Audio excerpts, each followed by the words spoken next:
বাংলায় উগ্রপন্থীদের মরুদ্যান হয়ে গেছে অনুপ্রবেশের জন্য। ভোটার লিস্টে বিদেশি ভোটার লিস্টের নাম এবং ইন্ডিয়ার নাম একই সাথে আছে। আইডি কার্ড, ওদেরও আইডি কার্ড, আমাদেরও আইডি কার্ড। ফলে বাংলার শান্তি বিপন্ন, মানে দেশের শান্তি বিপন্ন, দেশের আভ্যন্তরীণ মানে sovereignty, integrity, security is in question, is in danger. বাংলায় উগ্রপন্থীদের মরুদ্যান হয়ে গেছে অনুপ্রবেশের জন্য। ভোটার লিস্টে সেখানে ভারতীয়দের নাম সমেত ID card, fake ID card, এই সমস্ত কথা, অর্থাৎ আজকে যে সমস্যাগুলো এই আকার নিয়েছে, মমতা বন্দ্যোপাধ্যায় এর বিরুদ্ধে লড়াই অবধি করেছেন।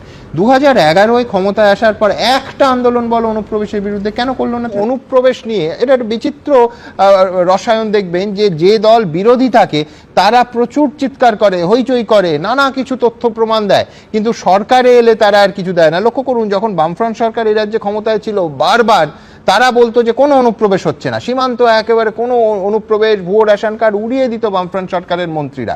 অথচ মমতা বন্দ্যোপাধ্যায় লড়াই করতেন, তখন বারবার সাংসদ উত্তাল করেছেন এবং নথিপত্র দিয়ে।